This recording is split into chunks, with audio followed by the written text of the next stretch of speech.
Ang kwentong ito ay hango sa totoong buhay. Mula ito sa isa nating kabayan na itago na lang natin sa pangalang Andoy. Taong 1950, Ifugao.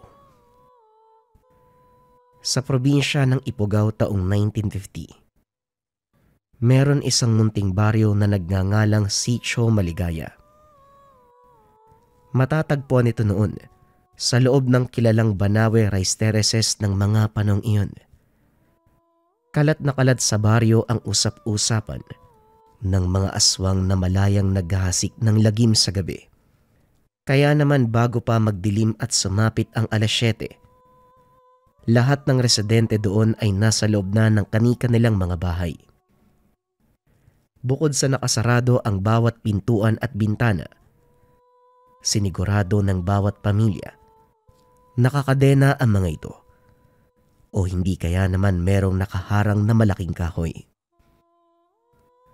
Ilang taon na rin ang lumipas nung huling umatake ang mga nilalang na ito, ngunit pinagpatuloy pa rin ng mga residente ang tradisyon dahil hindi pa muling naeengkwentro ng mga mamamayan ang mga aswang.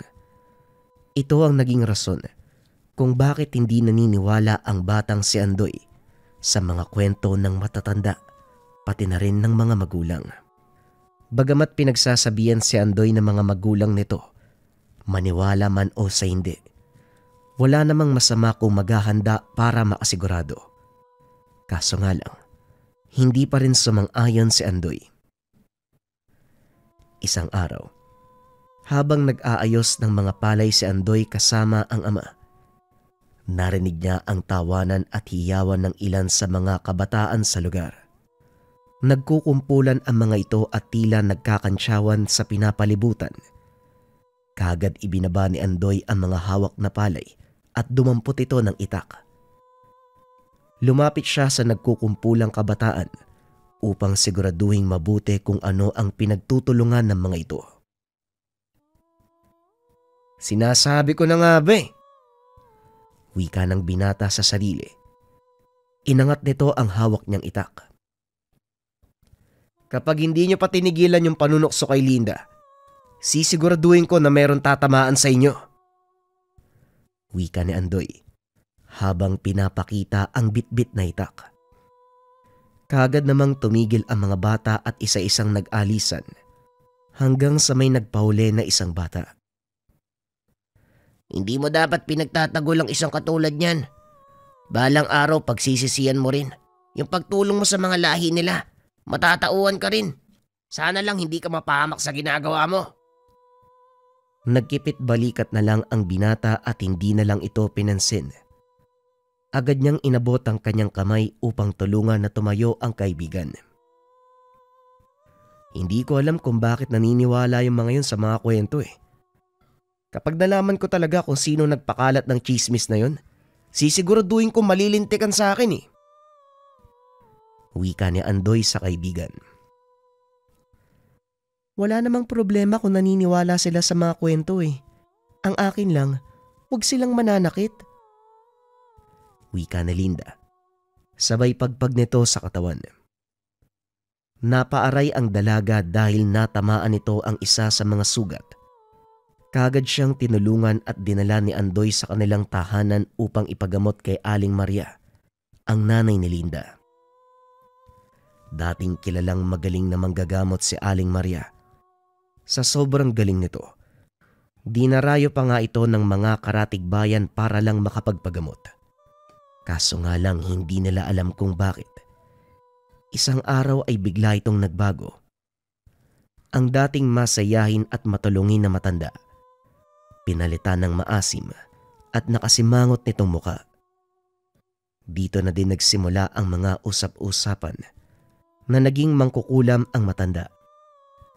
Ayon sa mga sabi-sabi, ginamit daw nito ang karunungan ng kasamaan hanggang sa kinusumo nito ang kanyang kaluluwa, dahilan upang ito ay magbago. Hindi nila alam kung bakit niya ito ginawa, kung totoo man ba ang mga kwentong ito, pero naging sapat na iyon upang layuan at katakutan ang matanda. Paghatid ni Andoy sa dalaga, hindi na ito nanatili pa. Bagamat hindi naniniwala ang binata sa mga kwento, narerespeto niya ang kagustuhan ng matanda na ayaw nito nang may bumibisita sa kanila. Maraming salamat, Andoy ah. Hindi ko alam kung anong gagawin ko kapag wala ka. O siya, sige, mag-iingat ka ah. Wika ng dalaga. Sinarado nito ang kanilang pintuan. Habang naglalakad, nagbalik tanaw ang binata. Inisip nito ang sinabi ng kanyang kaibigan. Magkahalong lungkot at tuwa ang naramdaman ng binata sa sinabi ng kaibigan. Tuwa dahil pinapahalagahan ng dalaga ang kanilang pagkakaibigan. Ngunit ang lungkot naman dahil siya lang ang nag-iisang kaibigan nito. Pagkarating sa tahanan, kaagad nag-isip ang binata ng paraan kung paano ito mapapaniwala ang mga tao na hindi tunay ang kumakalat na balita tungkol sa dalaga at ina nito. Naalala ng binata na ang mga tsismis na sinasabi, sa gabi nagaganap ang pangkukulam ng matanda. Ngunit dahil wala namang nalabas sa gabi, wala ni isa ang nakapagpatunay. Kaya naman napagpasyahan ng binata na hikayatin ang mga mamamayan na huwag muna umuwi kagad ng tahanan. Huwag magsara ng tahanan lalo na kung hindi pa naman magpapahinga. Wika ng binata na wala naman ang mga nilalang na kinakatakutan ng mga residente. Dagdag pa nito, sa hinaba-haba ng panahon, ni isang beses hindi nakita ang sinasabing aswang.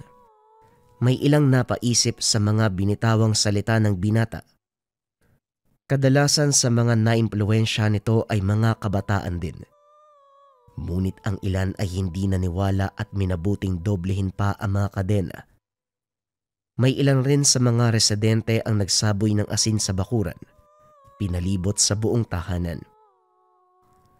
Nakita ng tatay ni Andoy na nanghihikayat ng ilan sa mga kabataan na lumabas ng tahanan kahit gabi na.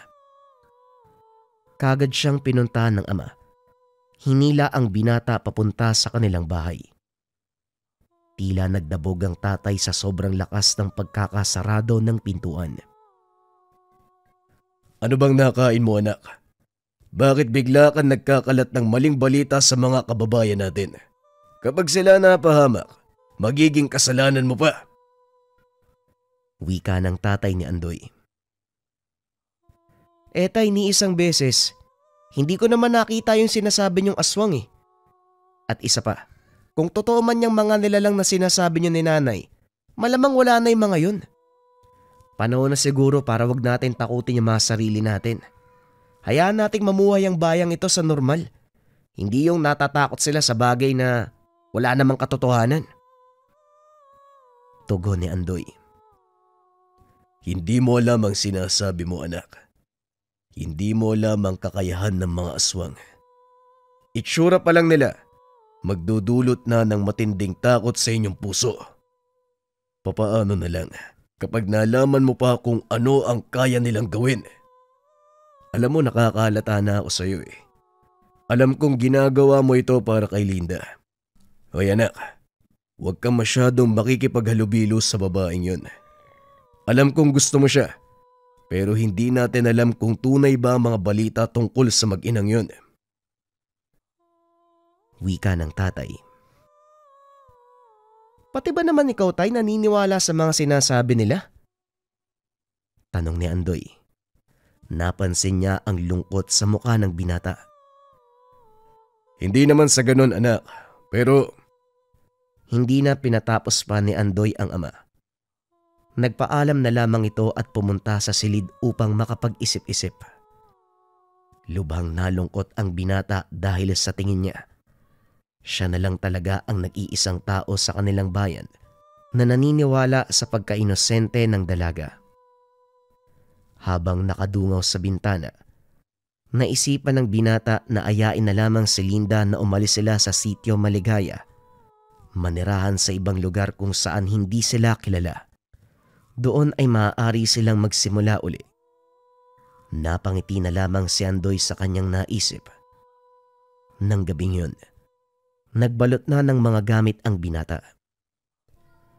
Makalipas ang ilang oras, bumaba na si Andoy upang tignan kung nasaan ang ama at ina. Nang masiguradong tulog na ang mga magulang, dahan-dahan itong binuksan ang bintana sa kanilang tahanan.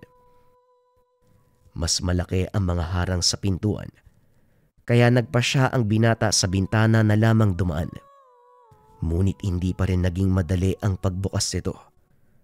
Sa dami ng harang at kandado, minabuti ni Andoy na wag gumawa ng kahit anong ingay. Kalaunan ay nabuksan niya ang bintana. Inilabas ang kanyang mga gamit at dahan-dahan itong sumampa upang makalabas. Kinakabahan si Andoy sa bawat pagkilos. Kahit kaunting ingay ay ayaw niyang gumawa. Pinakiramdaman niya ang paligid kung meron bang nagising sa kanyang mga kilos. Nang masiguradong ligtas ang lugar, doon siya nagpatuloy. Kalaunan ay narating na nito ang bahay ni Linda. "Linda! Linda! Linda!" wika ni Andoy. Magsasalita pa sana ang binata. Ngunit napaisip siya na maaaring si Aling Maria ang sumagot sa kanya. Kaya naman nang marinig niyang may mga yapak na papalapit sa pintuan, dali-dali siyang nagtago sa likod ng malaking bato at mga puno. Laking kaluwagan ng pakiramdam ni Andoy nang makita niyang si Linda ang nagbukas ng pintuan. Bago pa ito isarado ng dalaga, lumabas siya sa pinagtataguan at nilapitan si Linda. "Diyos ko naman, ano ka ba, Andoy? Munti ka na akong atakihin sa puso sa'yo eh.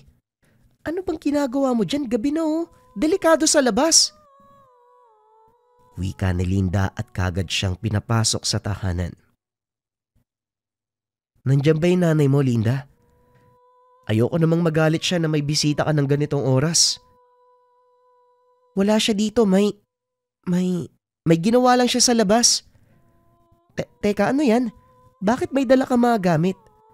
Huwag mo sabihing lumayas ka sa inyo, ha?" Tanong ng dalaga. "Kung mamarapatin mo sana, yayayain kita na umalis na lang dito eh. Hindi ko na kayang makita kang abusuin ng taong bayan.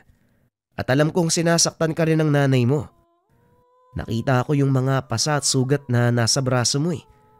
Sigurado ko, hindi yan galing sa taong bayan eh.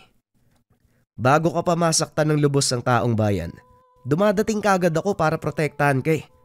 Kaya sigurado ako, nakuha mo yan sa nanay mo."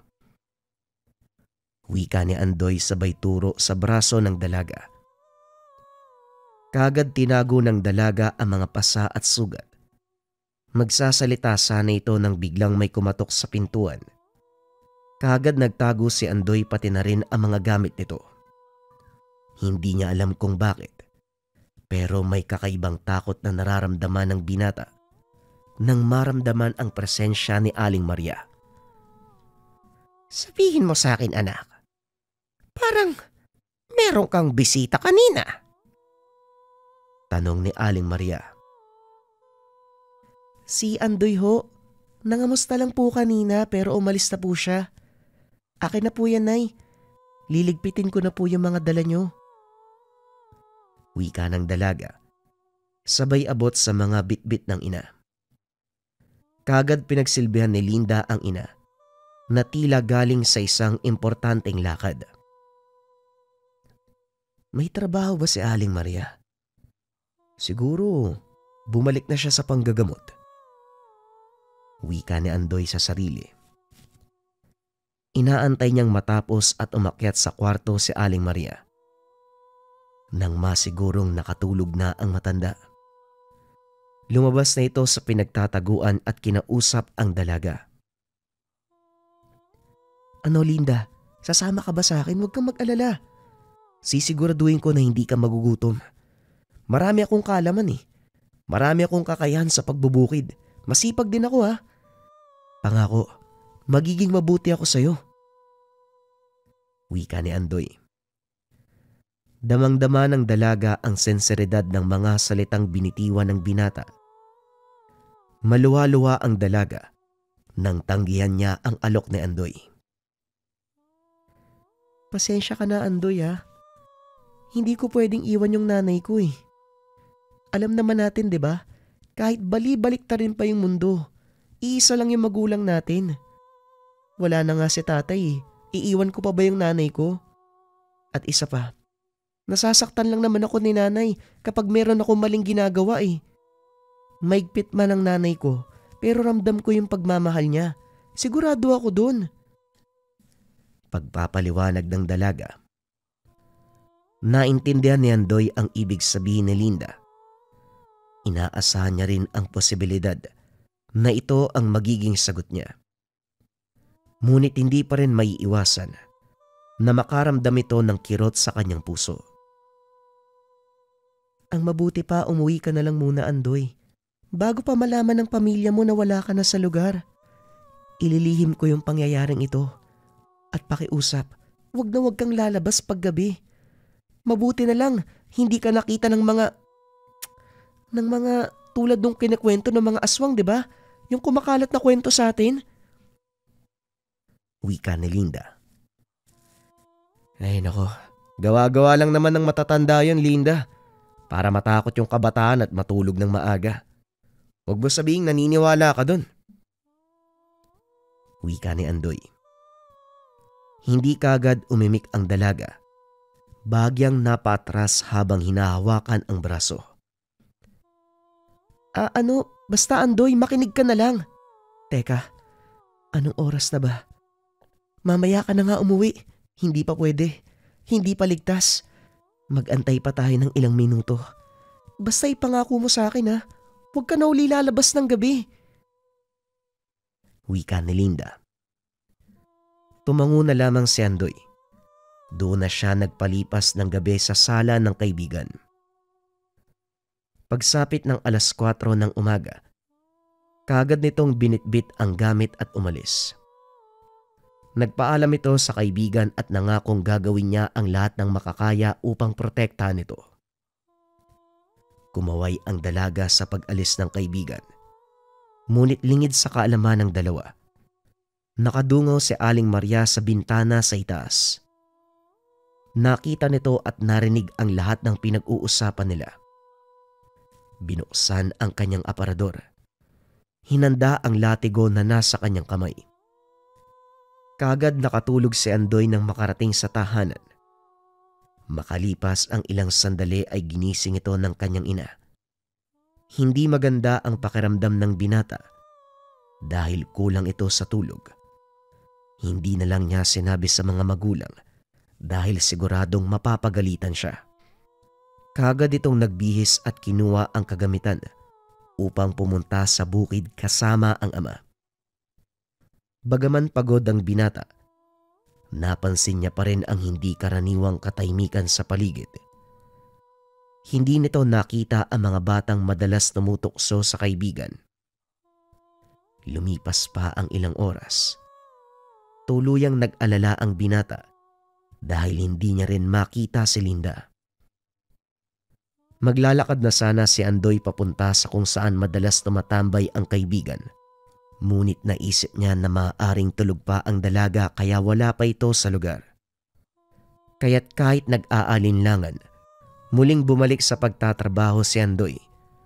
Hanggang sa dumating ang hapon, hindi pa rin nakita ang dalaga. Sumapit na ang gabi. Hindi pa rin niya nakita ang kaibigan. Kaya naman labis ang pag-aalalang naramdaman ni Andoy.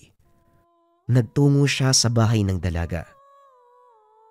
Halos 1 oras kumatok si Andoy bago ito pagbuksan. Bahagya lamang binuksan ni Linda ang pintuan kung saan kita lamang ang kanang bahagi ng kanyang muka. Umuwi ka na, Andoy. Ayos lang ako. Salamat sa pagpunta. Wika ng dalaga. Isasarado sana ang pintuan, ngunit hinarangan nito ng binata. Marahang itinulak ni Andoy ang pinto, ngunit pinigilan nito ni Linda. Hindi tumigil ang binata at kalaunay tuluyan nitong nabuksan ang pintuan Dali-daling tinakpan ng dalaga ang mga bakas ng latigo mula sa kanyang binti hanggang sa mga braso. Kaso nga lang nakita pa rin ni Andoy ang mga sugat. Mas malaki ang mga marka sa kanyang likuran. Hindi kagad nakaimek ang binata. Kitang-kita sa mukha nito ang pagkabahala at pag-aalala. Pinagmasdan niyang mabuti ang kaawa-awang kalagayan ng kaibigan na tila maluha-luha ito sa kanyang sinapit. Bukod sa inaabuso nga ito ng mga kababayan, nakakatanggap din ito ng pagmamalupit mula sa ina. Wala nang ibang hangad si Andoy kung hindi maialis si Linda sa kinakalagyan. Gustuin man niyang bigyan ito ng mas magandang buhay, hindi niya magawa, lalo na kung si Linda mismo ang ayaw sumama. Sabihin mo sa akin, saan mo nakuha yung mga sugat mo? Wika ni Andoy. Hindi umimik si Linda. Walang nagawa ang binata kung hindi kimkimi ng awa at galit na nararamdaman. Asan si Aling Maria? Sabihin mo sa akin, nasan siya? Wika ni Andoy. Tila nagbago ang postura ng binata, maging ang boses nito. Nanlaki mga mata ni Linda. Ito ang unang beses niyang narinig ang pagkaseryoso at galit ng binata. Wag na, Andoy. Hindi naman siya... Ano? Hindi masama ang ginagawa niya sa'yo. Hindi pa ba sapat sa'yo yung pananakit ng mga kababaryo natin? Pati sa nanay mo nagagawa mong tisin. Ay nako, pasensya ka na. Hindi ko sinasadyang tumaas yung boses ko eh. Nag-aalala ako eh. Mamaya, makita na lang kitang bangkay kapag pinagpatuloy mo yung ganyang buhay eh. Wika ni Andoy. Walang nasabi ang dalaga. Alam niyang tama ang binata. Siya rin mismo ay naghahangad na matrato ng maayos, ngunit hindi naman kayang iwan ang ina. Lumabas si Andoy upang makapag-isip-isip. Siya na mismo ang maghahanap kay Aling Maria dahil ayaw sabihin ng dalaga ang kinaroroonan nito. Habang nasa tahanan, inakala ng dalaga na umuwi na si Andoy kaya hindi na sinundan pa. Nilagyan niya ng mga gamot ang sugat at nagpahinga. Punong-puno ang isip ni Andoy habang hinahanap ang matanda. Bukod sa hindi niya alam ang kinaroroonan nito, hindi niya rin alam kung paano o kung ano ang sasabihin. Bagamat kabado ang binata, hindi naman ito nalamangan ng kanyang damdamin para sa dalaga. Makalipas ang ilang sandali, nakarinig ng tila may nagdarasal sa bandang unahan si Andoy. Binagalan niya ang paglalakad. Dahan-dahan itong lumapit sa pinagmumula ng ingay. Bumaba ang binata habang papalapit na sa lugar. Meron ditong malaking apoy na hinaharangan ng anino ng isang tao. Nakataas ang parehong kamay. Sinubukang pakinggan ni Andoy kung ano ang salitang naririnig. Ngunit kahit anong pag-intindi niya, wala ni isang salita ang pamilyar sa kanya. Hindi normal na lingwahe ang lumalabas sa bibig nito. Ngunit habang tumatagal, napapansin ni Andoy na tila pamilyar ang boses ng nagsasalita. Nanlaki ang mga mata nang maisip niyang maaaring si Aling Maria. Ngunit hindi siya sigurado dahil nakatalikod ito habang nakabalot ng itim na tela. Gulat na gulat ang binata. Nakatapak siya ng sanga na naglikha ng ingay. Tumigil sa pagsasalita ang matanda. Humarap sa kinaroroonan ni Andoy. Tinakpan ng binata ng maigpit ang kanyang ilong at bibig. Ginawa niya ang lahat upang hindi na muling makalikha ng ingay. Malakas ang tibok ng kanyang puso hanggang sa maramdaman na unti-unting lumalapit sa kanya ang matanda. Nanay, ano pong ginagawa niyo dito? Hindi ba dapat nandito ka malapit sa apoy? Masisira yung ritual na ginagawa mo eh. Wika ni Linda sa ina. Kaagad umatras ang matanda at bumalik sa dating pwesto. Nakaramdam ng ginhawa ang binata. Dahan-dahan itong gumapang papaalis sa lugar.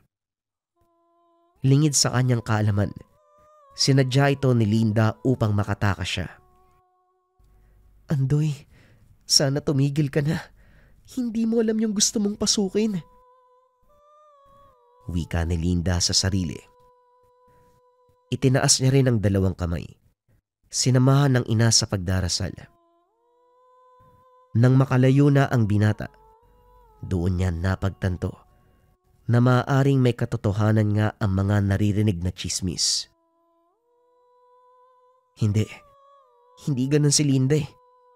Pati ba naman ako maniniwala na din? Wika ni Andoy sa sarili. Sinasampal niya ng marahan ng pisngi. Kalaunan ay nakauwi na rin ang binata. Sinabi sa sarili, bukas kailangan sagutin ni Linda ang ilan sa kanyang mga katanungan. Pagputok ng liwanag, hinanap kagad ng binata si Linda, ngunit wala ito palagi sa kinaroroonan. Dito nagpasya na lamang muna ang binata, tulungan ang ama upang hindi masayang ang oras. Matapos ang pagbubukid ni Andoy, pinuntahan din ito ang tahanan ng dalaga ngunit parang walang tao sa lugar. "Tao po! Tao po!" Wika ni Andoy, habang kumakatok sa pintuan ngunit walang sumasagot. Sinubukan muli ng binatang kumatok ng ilang beses, kaso nga lang walang rumiresponde. Naghintay ang binata sa bakuran ng dalaga hanggang maggabi. Hindi nito namalayan na nakatulog siya kakaintay. Nagising na lang si Andoy. Nakarinig siya ng malakas na ingay. Samahan ng malakas na angil na parabang nagmumula sa napakalaking hayop. Hindi niya matukoy kung anong uri ng tunog. Kagad tumayo ang binata at sinuri ang paligid. Dahil sa dilim, hindi niya alam na merong papalapit sa kanya. Kagad natumba si Andoy nang hilahin ng nilalang ang kaliwang binti. Bagamat lumalaban ang binata, dahil hindi masyadong makita ang kalaban na hirapan nitong kumawala, binaon ng nilalang ang mahaba at matatalas na kuko. Dito na napasigaw ng malakas si Andoy. Dahil sa pagsigaw, mas lalong dumami ang lumapit sa kanya. Habang tumatagal nasasanay na ito sa dilim, naaaninag niya ang itsura ng mga nilalang. Halos iba't iba ang hugis ng mga ito. Merong ilan na maninipis ang pangangatawan, yung iba ay malalaki. Bagamat iba't iba ang anino ng mga ito, pare-pareho naman silang pula ang mga mata. Nakabuka ang mga bibig, kung saan makikita mo ang napakadilaw at matatalas ng ngipin. Nabalot ng takot si Andoy, ngunit naalala niya bigla si Linda. "Si Linda, paano kung nabiktima siya ng mga nilalang na to? Paano kung..." Natigilan si Andoy sa pag-iisip. Kagad dumampot ng bato. Ipinukpok sa nilalang na humihila sa kanya. Paulit-ulit niya itong ginawa, kaso nga lang hindi naging sapat. Bago pa siya makuha ng nilalang, napakapit ang binata sa sanga ng puno. Paulit-ulit siyang hinihila ng nilalang hanggang sa tuluyang nabali ang sanga. Nagkaroon ito ng matulis na bahagi. Kagad ibinaon ng binata sa nilalang. Bagamat nasaktan siya sa ginawa, sapat naman ito upang mabitawan siya ng nilalang. Kahit pa ika-ika, binilasan niya ang paglalakad upang hanapin si Linda. Hindi niya alam kung ano ang gagawin. Ito ang unang pagkakataon na makaengkwentro ng nilalang. Unti-unti nang nangihina ang katawan ni Andoy sa dami ng dugo na nawala at sa dami ng sugat. Bago pa tuluyang mawalan ng malay ang binata, nakita niya ang tila anino ni Linda na papalapit sa kanya. Tuluyan nang nandilim ang paningin ni Andoy. Nagising na lamang ito makalipas ang ilang sandali Nasa ilalim ng malaking puno. Balot na balot ang buong katawan ng iba't ibang klase ng dahon. Kahit papano, nabawasan ang sakit na nararamdaman ng binata. Kumusta ang kalagayan mo, Andoy? Wika ni Linda na siyang kinagulat ng binata. Sa dilim ng paligid, hindi niya namukaan ang dalaga. Linda? Teka, ikaw ba yan, Linda? Ano ba kasing ginagawa mo dito?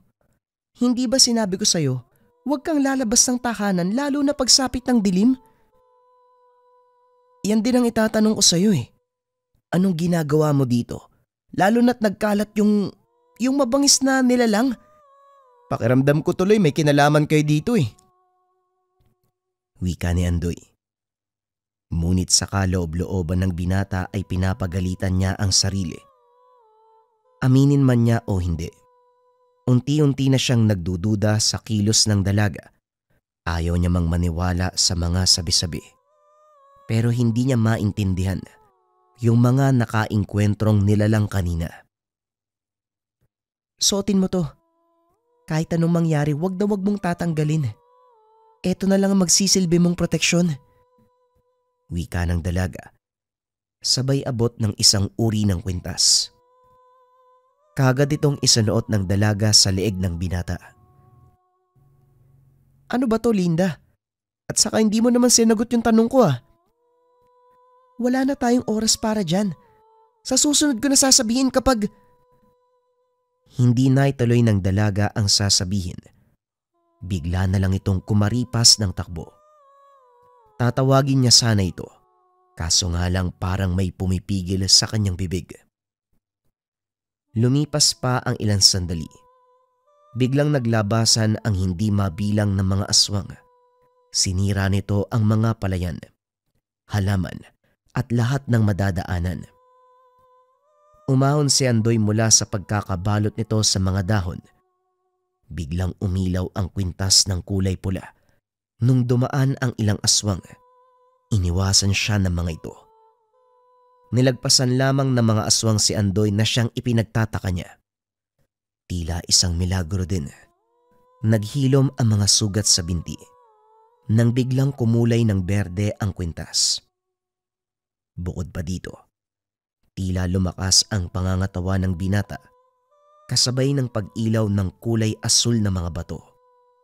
Nagawa niyang makipagsabayan sa bilis ng mga nilalang. Kitang-kita ni Andoy kung paanong sirain ng mga nilalang ang bakuran ng mga tahanan. Naalala ni Andoy na may ilan sa mga taga-sityo na nagsaboy ng asin sa kanilang tahanan. Ito ang iniiwasan ng mga nilalang. Sa kasamaang palad, ang mga iilang hindi nakakalam, ito ang matagumpay na napasok ng mga nilalang. Rinig ni Andoy ang sigaw ng ilan sa mga kaawa-awang mga residente. Lahat sila ay humingi ng saklolo. Kaagad namang pinunta ni Andoy ang mga humingi ng tulong. Patuloy na nagliliwanag ang kanyang kwintas. Gamit ang nabaling kahoy kanina, ito ang pinangsasaksak niya sa mga nilalang. Hindi siya inaatake ng mga ito. Tila ba hindi siya nakikita ng mga nilalang. Ipinagpatuloy niya ang pagsaksak sa mga aswang na para bang hindi niya kontrolado ang sariling katawan. Hanggang sa napahinto ang binata nang maparap sa mas malaking nilalang. Nabali ang hawak na sanga. Mas mahaba ang mga kamay nito. Mas malaki ang bunganga. Bagamat nabali ang sanga sa tigas ng dibdib ng nilalang, hindi naman masyadong nabahala si Andoy dahil tila hindi rin siya nakikita nito. Ngunit kitang-kita niya ang mga residenteng nasa loob ng tahanan. Dali-daling kumuha muli ng malaking sanga si Andoy. Nagulat ito kung gaano kagaan ang napakalaking sanga. Laking pasasalamat niya sa ibinigay ni Linda. Gamit ang buong lakas. Buong puwersang tumakbo ang binata at itinarak ang matalim na sanga. Tumagos ito ng tuluyan. Nawalan ng buhay ang nilalang. Kaso nga lang kagad nawala ang kaunting tuwang nararamdaman ng binata. Bagamat marami ang napaslang ng binatilyo, tila hindi nauubos ang mga kalaban. San ba nanggagaling tong mga to? Hindi na nauubos ah. Wika ni Andoy sa sarili. Habang nagmamasid, napansin niya na patungo sa iisang direksyon ang mga nilalang. Sinundan niya ito. Kalaunan ay nakita naman niya ang pamilyar na itim na tela at malaking apoy sa harapan.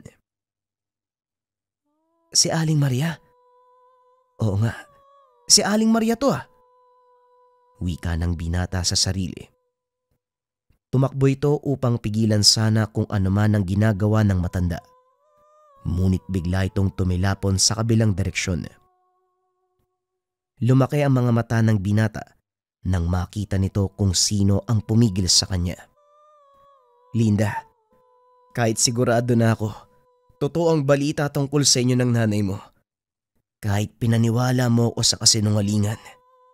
Nagmukha akong mangmang sa harapan ng buong baryo. Ako lang yung nag-iisang hindi naniwala na masamang tao kayo eh. Pero bakit tinutulungan mo pa rin yung nanay mo? Kahit yung mga kasama niyang nilalang tinutulungan mo. Ramdam sa boses ng binata ang sakit. Tumalikod lang ito at kagad nilapitan ang ina. Magsalita ka, Linda. Ginawa mo akong mangmang eh. Pinaniwala mong inosente kayo. Ilan bang mga tao ang handa kang patayin para sa nanay mo? Muling wika ni Andoy. Kaso nga lang hindi na lumingon pa si Linda. Kitang-kita ng dalawang mga mata ni Andoy kung paanong kontrolin ng matanda ang mga nilalang. Tila bawat kumpas ng kamay ni Aling Maria ay may kaakibat na utos. Kagad tumayo si Andoy at dali-daling tumakbo sa bayan upang tulungan ang mga ito. Kumuha muna siya ng malaking sako ng asin kung saan isinaboy niya ito sa lahat ng kayang daanan. Binigyan niya rin ang mga residente upang tulungan siyang isaboy ito bilang proteksyon sa mga nilalang. Hindi sapat ang asin lang, anak. Kailangan mo itong samahan ng orasyon. Wika ng ama. Kagad siyang nilapitan ng binata at nagpasalamat dahil ayos lang ang mga ito. Nangingi rin siya ng tawad dahil hindi siya nakinig sa kanila. Matapos ang saglit na pagbabalik ng dalawa, nagtulong-tulong na sila upang dasalan ang mga tahanan. Habang naglalakbay, unti-unting nang lumo ang binata. Lampas sa kalahati ng bayan ang napaslang ng mga aswang. Sinisisi ng binata ang sarili sa mga nangyari. Kung nakinig lang siya. Kung hindi niya hinikayat na lumabas at maging kampante ang ilan sa mga residente. Kung hindi lang niya kinaibigan si Linda. Buhay pa sana ang mga kababaryo. Sa susunod na tayo magluksa at ilibing natin sila na maayos. Sa ngayon, importanteng mapuksa natin ang mga nilalang at tuluyang patayin ang ugat nito. Si Aling Maria. Wika ng ama. Pinunasan ng binata ang mga luha. Kagad nagtungo sa kinaroroonan ng mag-ina. Nang makita nila ang dalawa, kagad inilabas ng ama ang mga tila durog na halaman sa bulsa. Kagad niya itong binulungan ng dasal at inihip papunta sa matanda. Umangil ng napakalakas ang matanda dahil tila nalapnos ang mga balat nito. Agad niyang itinuro ang tatay ni Andoy at sumugod kagad ang mga nilalang. Dali-daling tinulungan ni Andoy ang ama habang nakikipaglaban ang binata sa mga ito. Ang ama ay ginagamit ang kaalaman upang puksain ang mga ito ng tuluyan. Nakita ni Aling Maria ang kwintas ni Andoy. Nanlaki ang mga mata at tumingin sa leeg ng anak. Nang makitang wala ito, kagad siyang sinampal ng matanda. Ibinigay ko sa iyo ang bagay na yon bilang proteksyon mo. Hindi yon para sa iba. Naitigil na natin to. Matagal na ako nagmamakaawa sa iyo eh. Lumipat na lang tayo kung saan walang nakakakilala sa atin. Kahit mapatay mo yung mga residente dito, hindi na natin maibabalik pa si tatay. Kahit po ako nasakta ng patayin nila si tatay, pero kahit pumatay pa kayo ng libo-libong tao, hindi na po siya mabubuhay eh. Dadami lang ang katulad niyong gustong magiganti at hindi matatapos ang ikot ng paghiganti at kamatayan. Nanay, tumigil na tayo. Wika ni Linda. Tila napaisip ang matanda ng bagya. Ngunit kalaunan, hindi na lang niya pinansin ang pakiusap ng anak. Nagpatuloy ang matanda na magasik ng kadiliman sa bayan. Ang dating gabi sa sitio Maligaya, punong-puno ng bituin, ngayon ay karumal-dumal ang makikita. Habang tumatagal ang labanan ni Andoy at ng tatay nito laban sa mga aswang, unti-unti nang nakakaramdam ng pagod ang binata. Kahit papano, may limitasyon ng kwintas na ibinigay ng dalaga. Nang tuluyan ng maubos ng dalawa ang mga aswang, sa hindi inaasahang pagkakataon, 3 nilalang ang tinawag ng kalaban. Mga uri ng nilalang na merong pakpak. Dito na lubusang nahirapan ng binata dahil doble ang lakas nito kumpara sa mga nakalabang aswang.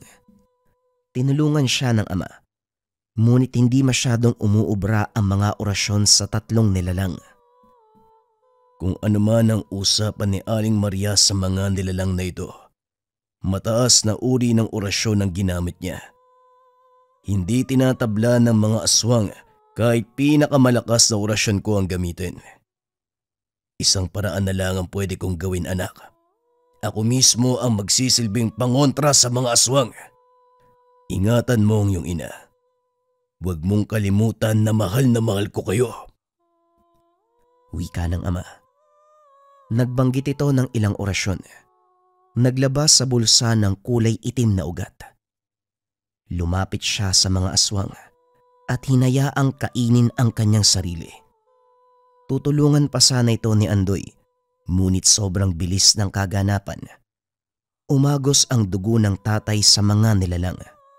Kaso nga lang sa pagkonsumo sa katawan ng ama, ito ang pinakamalaking pagkakamali ng mga nilalang. Tuluyang nanghina ang kanilang katawan. Ito naman ang pagkakataon ni Andoy na tuluyang puksain ang mga ito. Walang pagdadalawang isip niyang ginilitan ng leeg ang 3 aswang. Matapos patayin ng mga nilalang, hinabol muna ng binata ang kanyang hininga.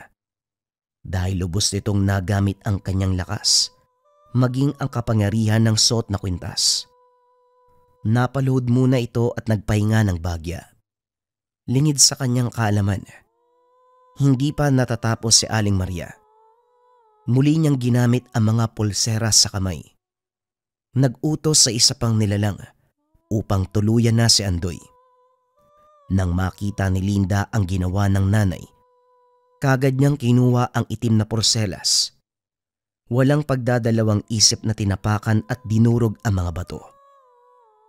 Dahil sa ginawa ni Linda, naputol ang ugnayan ng ina sa mga nilalang at bilang kabayaran sa kanyang ginawa, sila ang pinunterian ng mga nilalang. Nakatalikod si Aling Maria.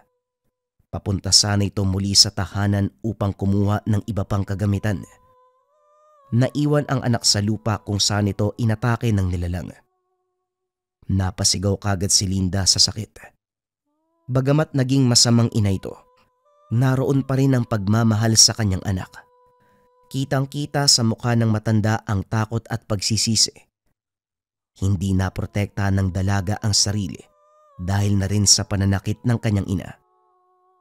Kaya bago pa ito tuluyang lantakin ng nilalang, kagad nagbitaw ng orasyon ang nanay upang siya ang punteryahin ng mga nilalang.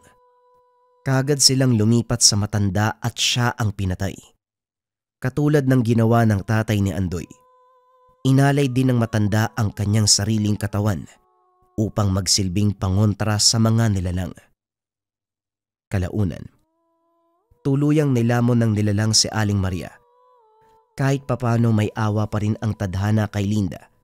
Nauna siyang mamatay dahil sa mga sugat. bago pa niya makitang mamatay sa kanyang harapan ang minamahal na nanay. Matapos naman ng kaganapang iyon, kagad umalis ang mga nilalang sa lugar. Iilang tao na lang ang natirang residente sa buong sitio. Nagtagumpay ang plano ng matanda, makapagigante sa buong lugar. Kaso nga lang namatay din ang nag-iisa niyang anak. Nagluksa ang mga natira sa sitio. Naiwan ang iilang mga residente upang buuin muli ang mga tahanan at komunidad na nasira. Lumipas ang ilang araw. May nabalitaan ang ilan sa kanila. Meron daw natagpuan na aagnas na hindi makilalang hayop na napakalaki. Alam ni Andoy na ito ang mga nilalang na kumain kay Aling Maria. Dahil sa ginawang pangontra ni Aling Maria, dahil inalay niya ang katawan upang magsilbing pangontra, hindi na tumagal pa ang buhay ng mga nilalang. Isang dekada ang lumipas matapos ang karumal-dumal na insidenteng iyon. Bagamat sariwa pa rin ang alaala ng gabing iyon, hindi ito naging hadlang upang magpatawad at umusad muli ang mga residente. Isa sa mga paraan upang makalimot ang ilan, umalis sa bayang iyon. Ang nanatili na lamang sa lugar, si Andoy at ang nanay nito. Nagbalik tanaw si Lolo Andoy sa mga nakaraan nito. Nakita niyang maraming nagbago sa sitio Maligaya makalipas pa ang ilang mga taon. Tanging si Andoy na lamang ang naninirahan doon na naaalala pa ang nangyari sa nakaraan. Sa awa ng Diyos, matagumpay na nabuo muli ni Andoy ang sitio dahil sa kaalaman sa pagbubukid. Unti-unti ring bumalik ang luntiang paligid. Mas dumami pa ang mga halaman at puno. Kalaunan merong mga manlalakbay na nadiskubre ang dating sitio. Ang ilan sa mga manlalakbay ay nagpasyang manirahan sa sitio Maligaya. Hindi na katulad noon na tuwing gabi ay kailangan magsara at magkandado ng mga pintuan. Ngayon ay malaya na silang nakakapaglakad sa gabi na walang pangamba sa mga nilalang. Bumalik sa ligtas at payapa na sitio ang buong lugar dahil nawala na ang banta ng mga nilalang. Ayon pa sa mga kwento, may isang espiritong gumagala tuwing gabi sa sitio Maligaya. Binabantayan nito ang mga mamamayan. Pinoprotektahan ang mga tao sa anumang dilubyong dumating sa bayan. Sa pagkakalam ni Andoy, ang kaluluwa ni Linda ang naging tagapagbantay ng mga taong naaapi sa kanilang bayan. Ngunit lahat ng ito ay siya lamang ang nakakalam. Wala ring patunay kung totoo ba ang lahat ng ito o bunga lamang ng malikot niyang isipan. Nabansagan mang sitio Maligaya ang buong lugar. Ngunit sa ganda ng pangalan nito, merong karumal-dumal na karanasan ang nangyari sa lugar. Maraming salamat sa pakikinig ng ating kwento. Opinyon ko lang para dun sa nagpadala. Ewan ko kung ganun din yung mapapansin nyo mga kabayan kasi pinadala lang naman sa atin to . Si Linda mismo yung nagbigay ng pangontra tapos sila din yung dahilan kung bakit merong panggagambala sa lugar. Pero makikita din naman natin sa kwento, yung nanay niya lang naman yung gusto magigante. Kaso ang problema dito, sobrang bilis kumapit ng tangan yung binigay sa kanya na kwintas. Parang pagkasuot pa lang, naging sobrang lakas kagad ng bida. So parang medyo off ako dun sa part na yun. Kaya ba mga kabayan, anong masasabi nyo sa kwento na ito? Maligaya akong babasahin ng comments nyo para mabasa din ng sender natin. Ang kwentong ito ay hango sa totoong buhay. Mula ito sa isa nating kabayan na itago na lang natin sa pangalang Adelo. Walang eksaktong taon, probinsya ng Iloilo. Maraming uri ng mutsyang naglipana sa kapaligiran. Ang ilan ay ginagamit sa panggagamot at ang ilan ay ginagamit para makapanakit ng kapwa. Ngunit may ilang ding mutya na ginagamit para tumawag ng demonyo na mula pa sa kailaliman ng impyerno. Karamihan sa mga mutsyang ito nagmula sa hayop, kagaya ng aso, pusa o hindi naman kaya ang mga musang. Ito ang naging karanasan ng ating tagapagpadala.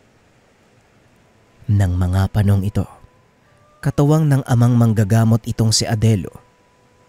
Biyasa si Mang Rogelio sa mga sakit na dulot ng mga engkanto o masasamang elemento.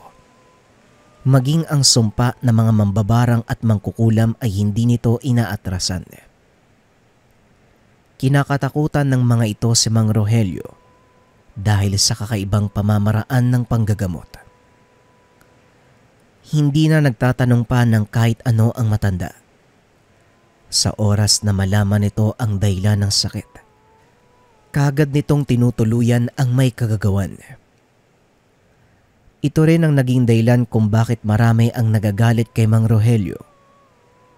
Ngunit sa kabila ng reputasyon, marami ang taong patuloy na tumitingala sa kanya at gumagalang. At gaya ng lahat ng tinitingala, marami ding naiinggit. Isa na dito ay ang dating kaibigan at kapwa mag-aaral na itago na lang natin sa pangalang Brusco. Kapwa na ulila ng digmaan ang nooy mga paslit pang sina Rogelio at Brusco. Kinupkop ng isang ermitanyo, nilinang ang kakayahan hanggang sa tumungtong sa tamang edad. Parehong naging mahusay sa larangan ng lihim na karunungan ang dalawa. Magkatuwang na isinasagawa ang nasimulang adhikain ng kanilang guro. Gumawa ng kani-kanyang pangalan sa larangan ng panggagamot ang dalawang binata hanggang sa umabot sa puntong sinubok sila ng tadhana. Hindi maiwasan ng mga taong ikumpara ang kanilang kakayahan. Pilit ipinapaunawa sa kanilang dalawa ang dahilan kung bakit binigyan sila ng magkaibang kakayahan. Si Rogelio ay may kakayahang tumawag ng mga elementong ginagamit sa panggagamot. Samantalang si Brusco naman, palaging nagbabantay habang naggagamot si Rogelio. Hindi maunawaan ni Brusco kung bakit yon ang kanyang katungkulan, kaya nagtanim ito ng galit sa kanilang maestro. Hindi ko alam kung anong gusto mong palabasin, maestro. Pero mukhang hindi naman yata patas ang turing niyo sa amin. Bakit ako ang palagi nagbabantay? Tapos si Rogelio yung gumagamot at kinikilala ng mga tao. Wika ni Brusco. Mahalaga ba sa iyo ang tingin ng mga tao? Bawat isa sa inyo ay may mahalagang papel. Malakas ang kakayahan mo sa depensa. Samantalang si Rogelio naman, mataas ang kaalaman sa pagtawag ng mga elementong gabay. At yon ay dahil sa tangan niyang mutya ng musag. Tugon ni Maestro Ubing. Yan din ang isa sa pinagtataka ko sa iyo eh. Bakit si Rogelio lang yung binigyan niyo ng mutya ng musang? Pareho lang kaming nagsanay ng mabuti. Siguro naman karapat dapat din ako sa ganung uri ng kakayahan. Muling wika ni Brusco. Oo, karapat dapat ka.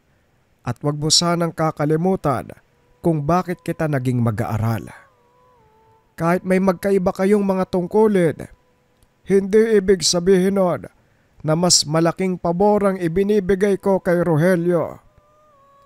Malaking responsibilidad ang nakaatang sa balikat niya at ganun ka din. Pareho kayong may mahalagang papel na ginagampanan. Muling paliwanag ni Maestro Ubing. Ngunit sadyang pinangungunahan ng puot at inggit sa kamag-aral itong si Brusco. Kaya binalak niyang patahin ng guro. Mabuti na lang at naagapan ito ni Rogelio. Kasalukuyang nagdarasal ang matanda ng pasukin ito ni Brusco. Walang kaalam-alam ang maestro sa totoong pakay ng mag-aaral. Kaya tinanong niya ito kung ano ang ginagawa sa silid. Anong ginagawa mo dito? Gabi na. Hindi ba oras na ng pahinga nyo? Tanong ng maestro. Hindi nagsasalita ang binata. Nilabas nito ang isang patalim. Biglang sinugod ang matanda. Itinarak nito ang punyal sa puso ni Maestro Ubeng, ngunit nagawang saluhin ni Rogelio. Uy Brusco, anong ginagawa mo? Nababaliw ka na ba? Tanong ni Rogelio. Pinapatunayan ko lang na hindi ako mahina. Ito ang paraan ko para ipaalam sa kanya na nagkamali siya ng mag-aaral na pinanigan. Wika ni Brusco. Hindi mo ba mauunawaan ng mga itinuro ko sa iyo? Kailanman wala akong pinanigan dahil bawat isa sa inyo ay may kanya-kanyang katangian at doon ko'y binabatay kung anong kakayahan ang ituturo ko. Wika ng maestro. Ngunit sadyang matigas ang ulo ni Brusco. Inulit pa nito ang pag-atake. Kaya napilitan si Rogelio na labanan si Brusco.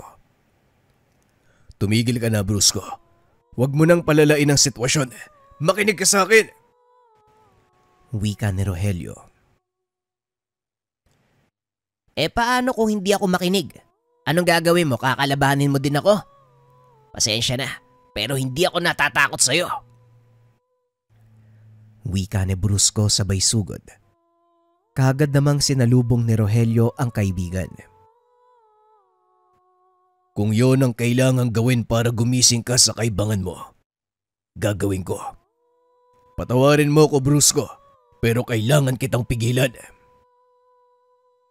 Tugon ni Rogelio sabay kumpas ng mga kamay. Lumitaw sa harapan ni Brusco ang napakalaking anino.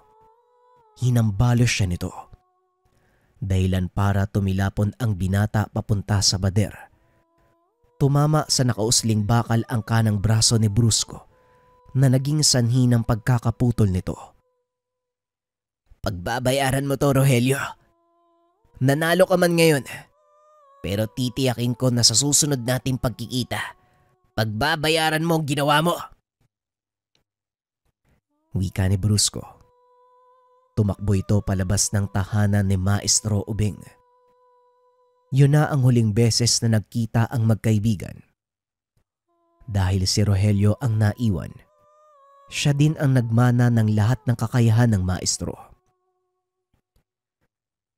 Ipinagpatuloy ni Rogelio ang gawain ng kanyang guro hanggang sa magkaroon nito ng sariling pamilya. Ipinangako nito na paghahandaan ang muling pagkikita ng dating kamag-aral. Balik tayo sa kasalukuyang kaganapan. Huwag sanang matulad sa iyo ang nangyari sa amin ng kaibigan ko. Ginawa ko ang lahat para lang ipaintindi kay Brusco ang kanyang pagkakamali, pero hindi siya nakinig. Kaya ikaw, pakinggan mo ang lahat ng sasabihin ko. Dahil para sa'yo din ang bagay na to. Wika ng matanda na si Mang Rogelio sa kasalukuyan. Opo tatang, alam ko naman po yun eh. Pero sa tingin niyo po ba, karapat-dapat po ba ako sa mga ipapamana niyo sa akin? Tanong ni Adelo. Panahon lang ang makakapagsabi, Adelo. Hindi ko alam kung ano ang nakatadhana para sa'yo. Pero tandaan mo, hindi lang dapat sa 4 na sulok ng tahanang ito iikot ang buhay mo. Subukan mong tuklasin ang mundo sa labas. Mas marami kang matututunan. Wika ni Mang Rogelio. Siguro nga tama kayo tang. Pero para kasi sa akin, kulang pa ang lahat ng nalalaman ko eh. Mas gusto ko pong matuto mula sa mga karanasan nyo. Lalo na yung paggamit ng mutya ng musang. Wika ni Adelo. Natahimik si Mang Rogelio sa sinabi ng anak. Piniling ibahin ang usapan. Ang mabuti pa dalhin mo ang buslo at pumunta sa kagubatan. Wala na akong lampuyang.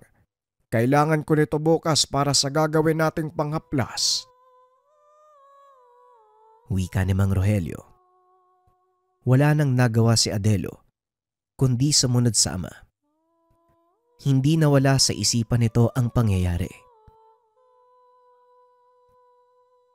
Bakit kaya sa tuwing babanggitin ko yung tungkol sa mutya ng musang, iniiba ni tatang yung usapan? Hindi ko siya maintindihan. Pero malaki naman yung tiwala ko sa kanya kaya alam ko may dahilan ang ginagawa niya. Wika ni Adelo. Kasama nito ang kaibigang si Rodolfo na noon ay nagsisimula pa lang sa pagsasanay sa ilalim ni Mang Rogelio. Tama ka, Adelo. Kung ano man ang dahilan ni Maestro para yun sa ikabubuti mo. Kaya bilisan mo na ang paglalakad. Mamaya abutan tayo ng ulan sa gubat eh. Madulas pa naman ang batong daan. Wika ng kaibigan. Matapos manguha ng mga sangkap, kagad na silang umuwi. Laking gulat ng binata dahil pagdating nila sa tahanan, may mga taong nakatayo sa atangan. May pasyente pa si tatang? Gabi na. Wika ni Adelo. Dali-daling pumasok ang dalawa. Nakita ang isang babaeng nakatali sa upuan. Mabuti naman at nandito na kayong dalawa. Rodolfo, bilisan mo. Kumuha ka ng mga lana at ang halamang ugat sa taguan. Ikaw naman, Adelo, siguraduhin mong walang ibang makakapasok sa bahay, mapatao man o elemento.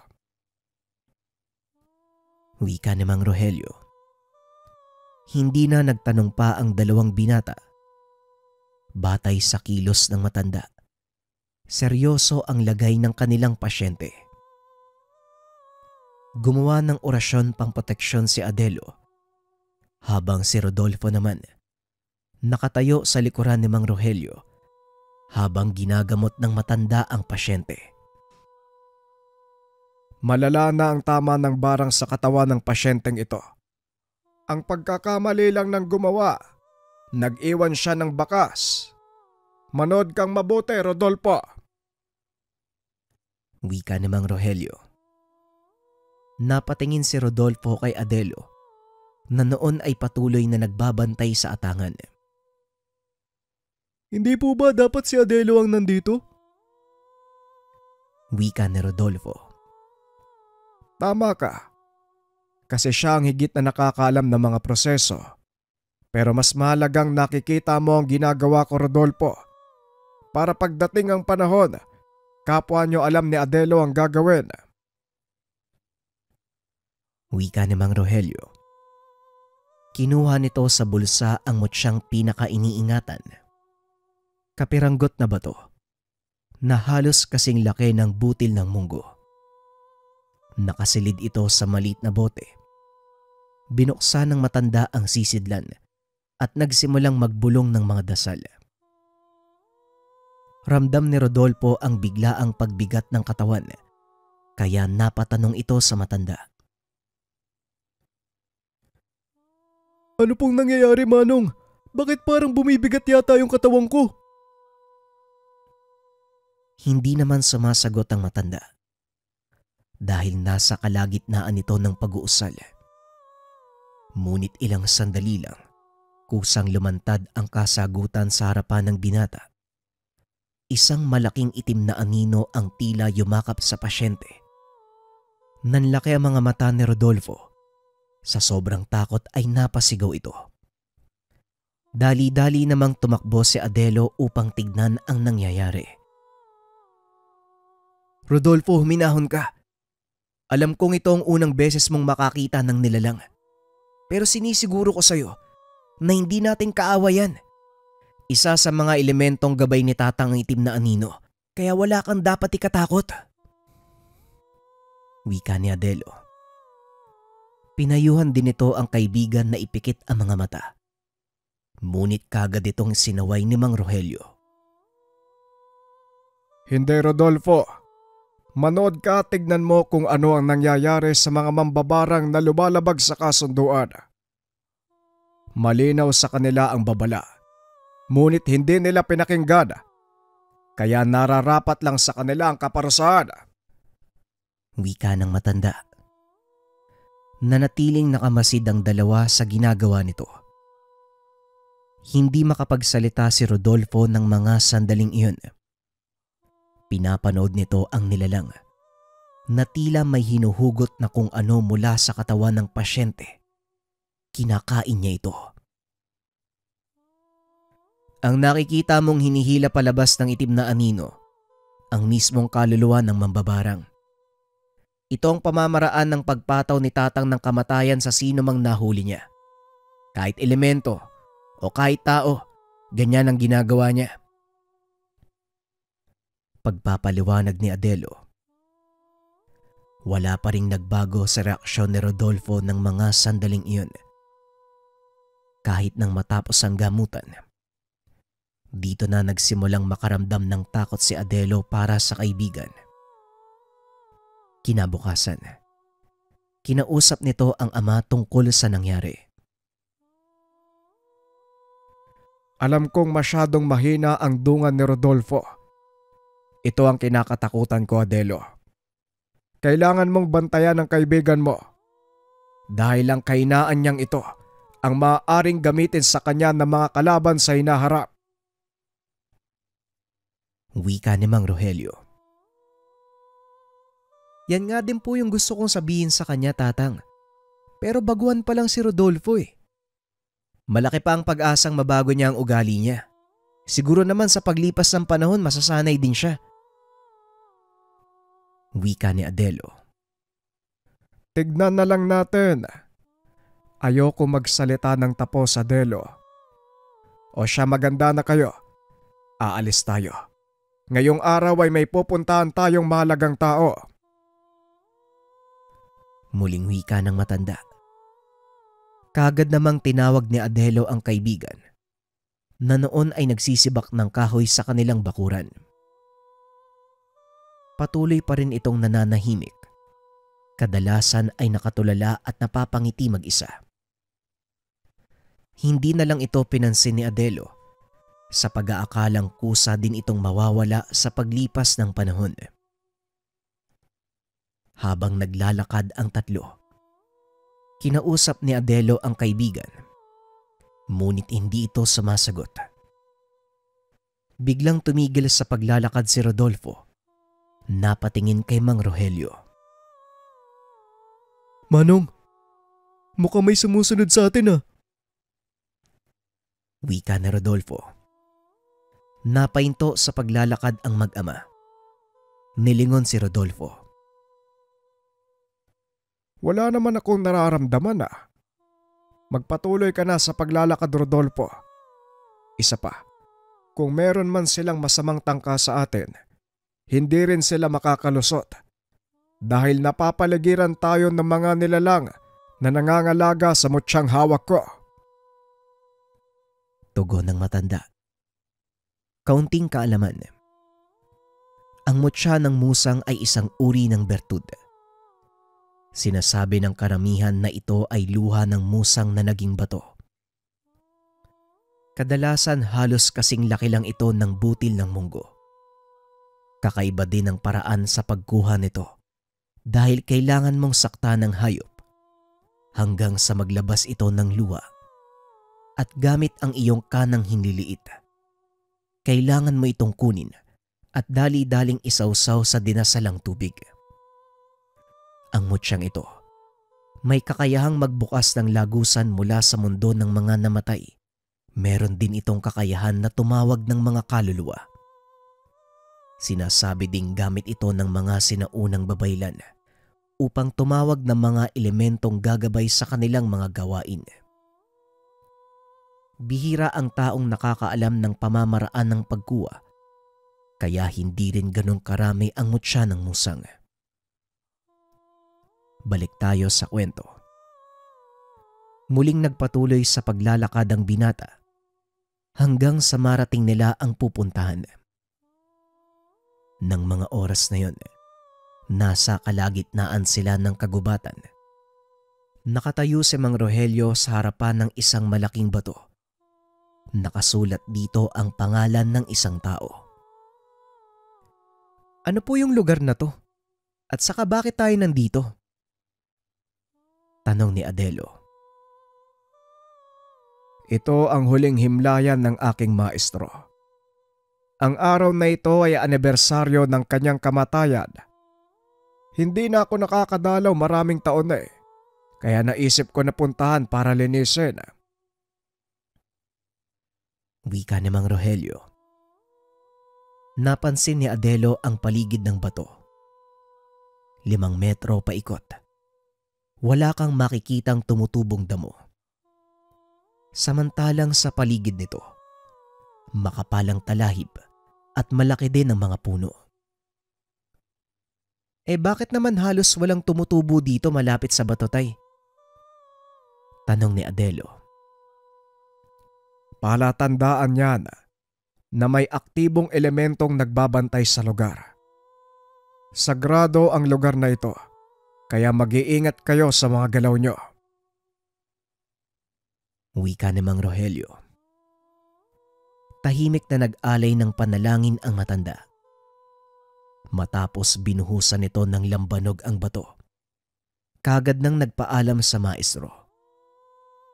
Wala pa ring pinagbago kay Rodolfo kahit nang pauwi na sila. Pagdating sa tahanan, kagad na itong kinausap ng binata.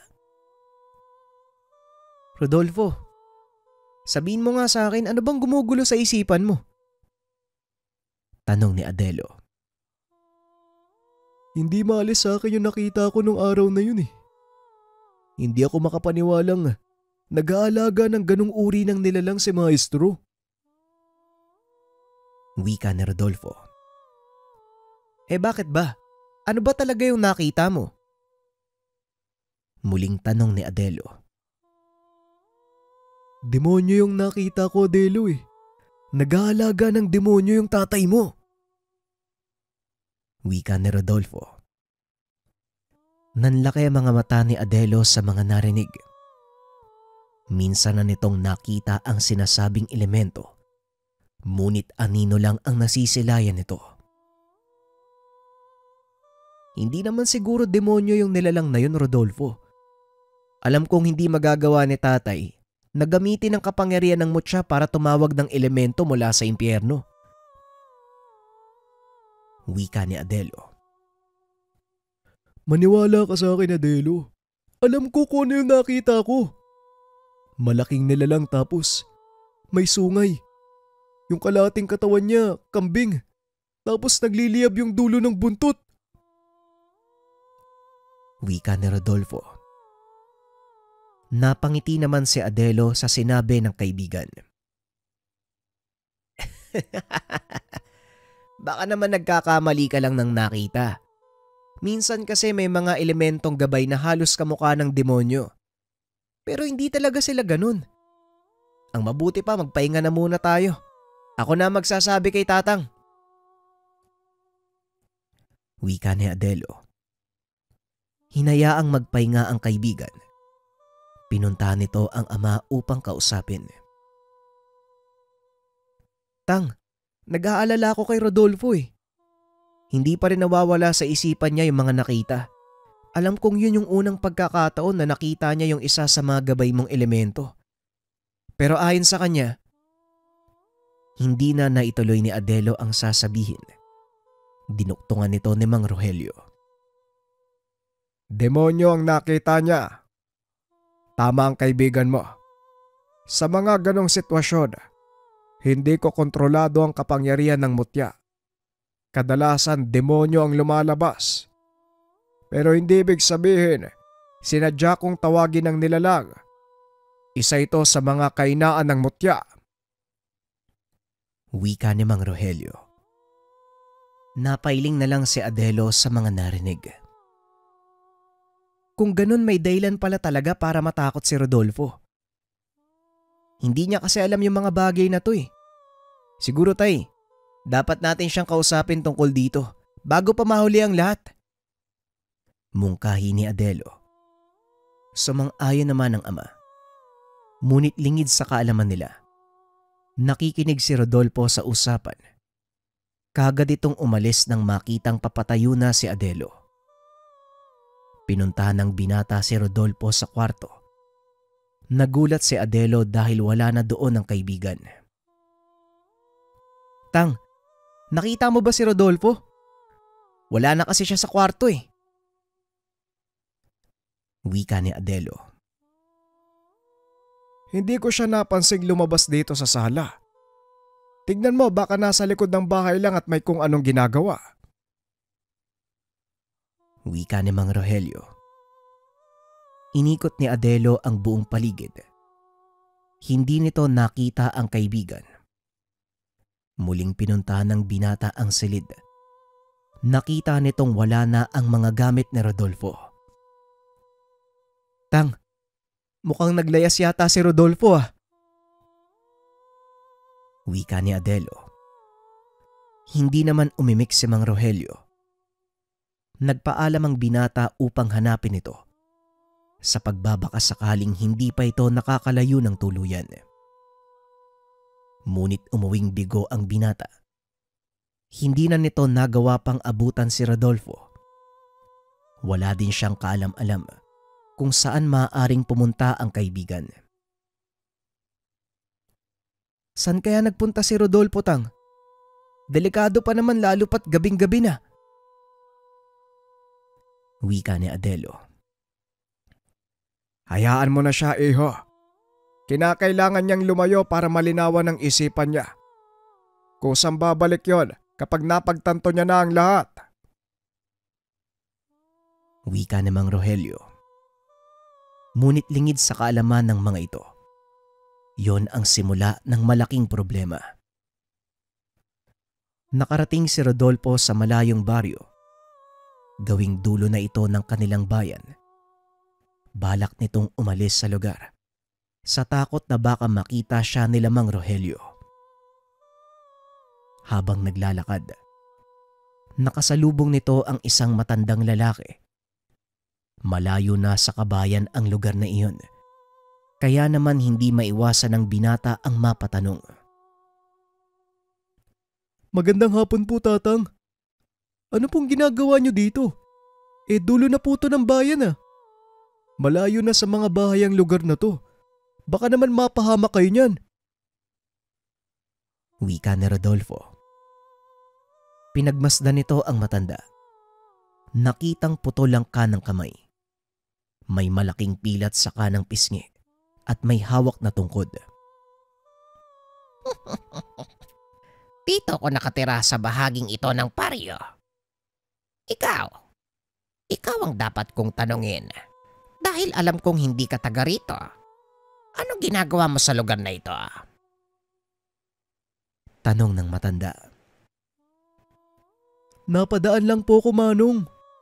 Pupunta ako sa kabilang bayan eh. Kung dito lang po kayo nakatira, saan po yung bahay nyo? Sasamahan ko na po kayo. Medyo padilim na din po eh. Tugon ni Rodolfo. O sige, mabuti pa nga samahan mo na ako. Medyo malayo pa ang susunod na bayan. Ang mabuti pa, bukas ka na magpatuloy sa paglalakbay. Delikado ang daan yan. Maraming naglipa ng asong gubat. Wika ng matanda. Hindi na nag-atubili pa si Rodolfo. Napakabait ng matanda.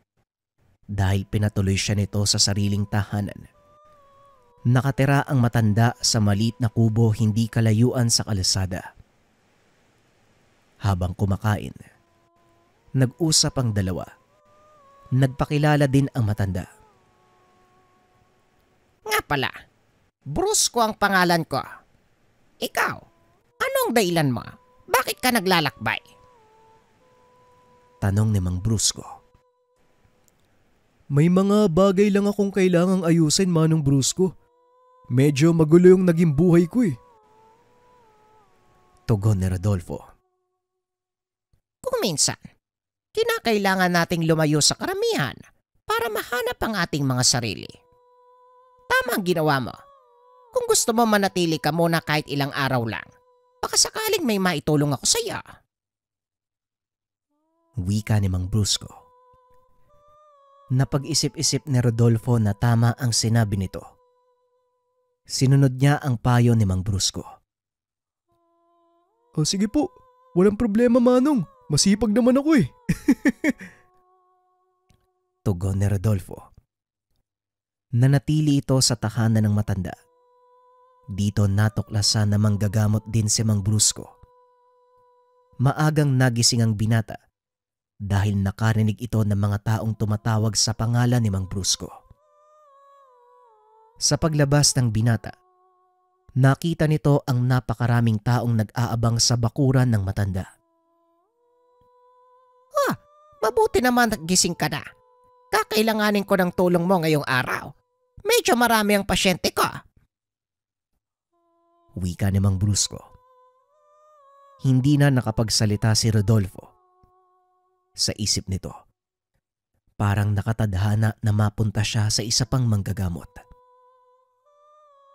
Habang nanggagamot ito, pinakikiramdaman ng binata si Mang Brusco. Nakita nitong kakaiba ang pamamaraan ng matanda kaysa sa maestro. Lalo na sa pakikipagtuos sa mga elementong nanggagambala ng tao. Mas mainahon ito at hanggat maaari ay kinakausap niya. Nagbibigay ng pagpipilian. Kadalasang nauuwi sa pakikipagkasundo. Sa pamamaraang ito, ang gumagambalang elemento mismo ang nagpapagaling sa pasyente. Napansin din ni Tandang Brusco na may nalalaman si Rodolfo. Ngunit hindi muna ito nagsalita dahil maaaring natsambahan lang ito ng binata. Matapos ang mahabang araw ng gamutan, saka pa lamang kinausap ni Mang Brusco ang binata. Dito na ikwinento ni Rodolfo ang lahat. Ngunit hindi nito nabanggit ang tungkol kay Mang Rogelio. Sa nakikita ko sa iyo, kaunting pagsasanay lang, magiging mahusay kang manggagamot. Likas ang kaalaman mo sa mga halamang gamot, pati na rin sa elemento. Manatili ka pa ng ilang araw at sisiguraduhin ko sa iyo, magiging mahusay kang albularyo. Wika ni Mang Brusco. Sana nga po. Wala naman po akong hinahangad kundi ang makatulong sa maraming tao. Sa tamang paraan po. Handa po akong gugulin ng panahon para matuto. Wika ni Rodolfo. Kung ganun, wala na tayong dapat pag-usapan. Alam mo, minsan din akong naging mag-aaral. Disipulo ng isang mahusay na manggagamot pero nagkamali ako. Dahil hindi ko inunawa ang lahat. Hiling ko lang sa iyo. Sana wag kang matulad sa akin. Nawalan ako ng kaibigan at mga taong tinuring kong pamilya ng araw na yon. Malaking pagkakamali kung tutuusin. Kaya ayokong maulit yon sa mga magiging mag-aaral ko. Wika ni Mang Brusco. Ilang mag-aaral na po bang tinuruan niyo, Manong? Tanong ni Rodolfo. Napangiti naman si Mang Brusco at nagsalita. Ang totoo, ikaw ang kauna-unahan kong mag-aaral. At siguro, ikaw na din ang magiging huli, kaya binabati kita. Tugon ni Mang Brusco. Natawa si Rodolfo sa sinabi ng matanda. Yun ang naging simula ng magandang samahan ng mag-aaral at guro. Maraming natutunan ang binata kay Mang Brusco. Hanggang sa tuluyan na itong naging batikang manggagamot. Tumatanggap na din ito ng sariling pasyente. Kung malaki ang naging pag-unlad ni Rodolfo, hindi naman nagpauli si Adelo. Naging mahusay ang binata sa kumbate espiritual dahil na din sa paggabay ng ama. Matagal na panahon din ang nakalipas. Ngunit ni minsan, hindi nawaglit sa isipan ni Adelo ang kaibigan. Kumusta na kaya si Rodolfo, Tang? Matagal na panahon na yung lumipas simula nang umalis siya sa bahay. Wika ni Adelo. Kung nasaan man ngayon ang kaibigan mo, siguradong nasa mabuti siyang kalagayan. Alam kong may mga natutunan siya mula sa atin at sana gamitin niya ito sa mabuting gawi. Wika ni Mang Rogelio.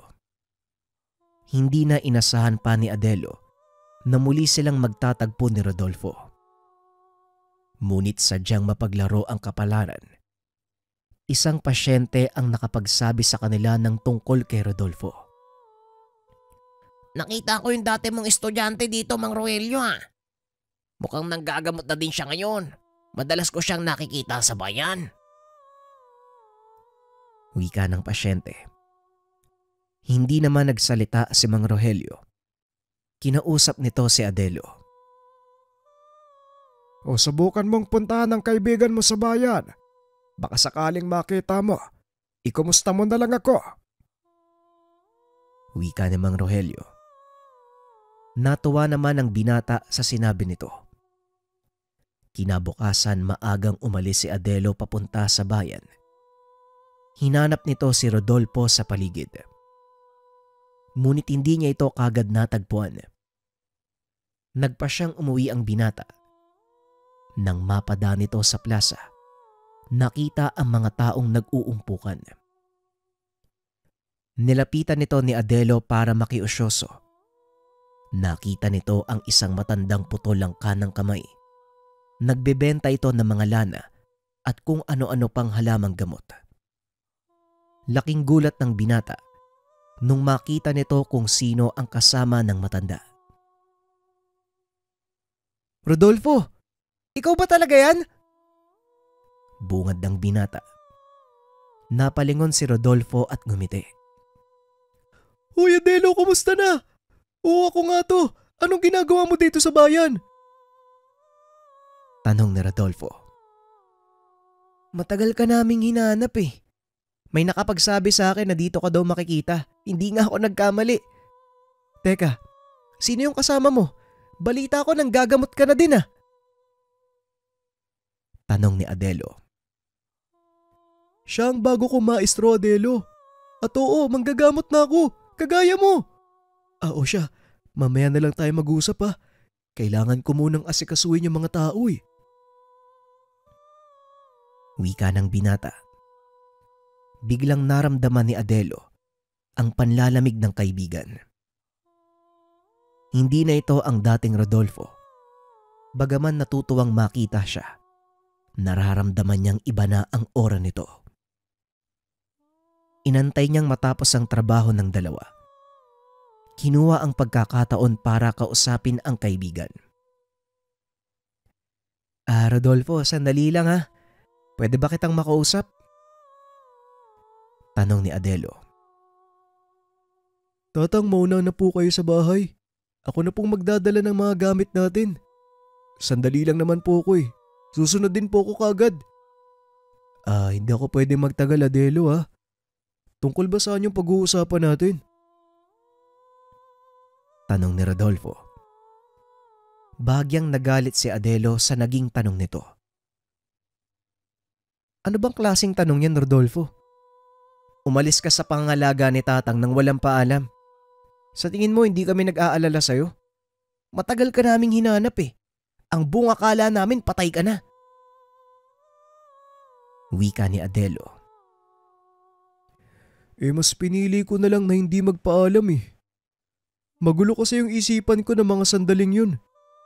Natatakot akong baka matulad tayo kina Tatang Rogelio at sa kaibigan niya. Wika ni Rodolfo. Alam mong hindi hahayaan ni Tatang na maulit yun. Sana lang nagtiwala ka sa kanya. Wika ni Adelo. Nagulat ito sa sagot ng kaibigan. Sinong makikinig sa taong nag-aalaga ng demonyo at ginagamit pa sa panggagamot? Ayoko magpasailalim sa taong isinanla ang kaluluwa sa Diablo, Adelo. Kaya pasensya na kung umalis ako ng walang paalam. Pero sa kasalukuyan kong sitwasyon, napagtanto ko na tama yung naging pasya ko sa buhay. Sige na, kailangan ko nang umuwi, marami pa akong gagawin eh. Tugon ni Rodolfo. Hindi na nagawang pigilan ni Adelo ang kaibigan. Nagpa siya itong umuwi at ibalita sa ama ang nangyari. Ganun ba? Hayaan mo na ang kaibigan mo. Kung mapapabuti siya sa bagong maestro, Maging masaya na lang tayo. Kahit papano, pinili pa rin niya ang mabuting landas. Wika ni Mang Rogelio. Pero Tang, nakatanim pa din sa isipan niya na nagsanla kayo ng kaluluwa sa demonyo. Hindi naman tama yun. Tugon ni Adelo. Hindi ko na maaalis sa kanya ang bagay na yon. Nasa kanya kung anong iisipin. Basta ang mahalaga, alam mong wala tayong maling ginawa. Wika ni Mang Rogelio. Hindi naman matahimik si Adelo. Pilit nitong iniisip ang sinabi ng kaibigan. Pinili nitong puntahan si Rodolfo sa pwesto sa plaza. Ngunit hindi niya ito muling nakita. Ilang beses siyang nagpabalik-balik sa lugar. Kaso nga lang wala siyang nakitang bakas ng kaibigan. Hanggang sa isang lalaki ang nakilala nito. Mawalang galang sa'yo, iho. Narinig kong itinatanong mo sa mga taong nandito ang tungkol sa dalawang manggagamot. Wika ng matanda. Opo Manong eh. Kilala niyo po ba sila? Tanong ni Adelo. Sino bang hindi makakakilala kay Brusco at sa mag-aaral nitong si Rodolfo?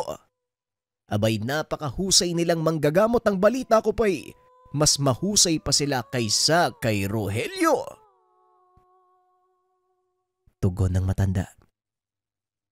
Biglang nanlamig si Adelo sa narinig.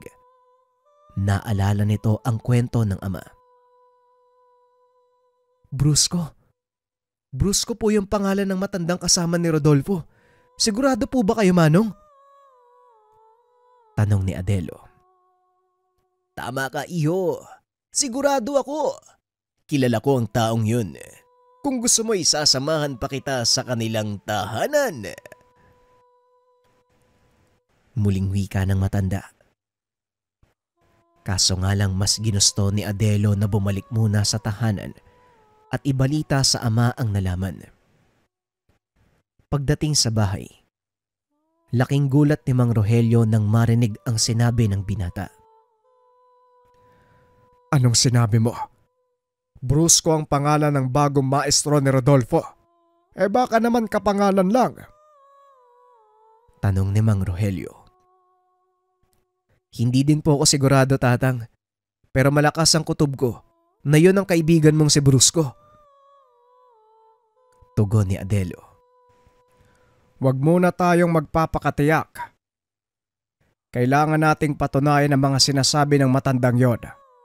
Teka, nakilala mo ba kung sino nagsabi sa'yo ng tungkol sa bagay na yon?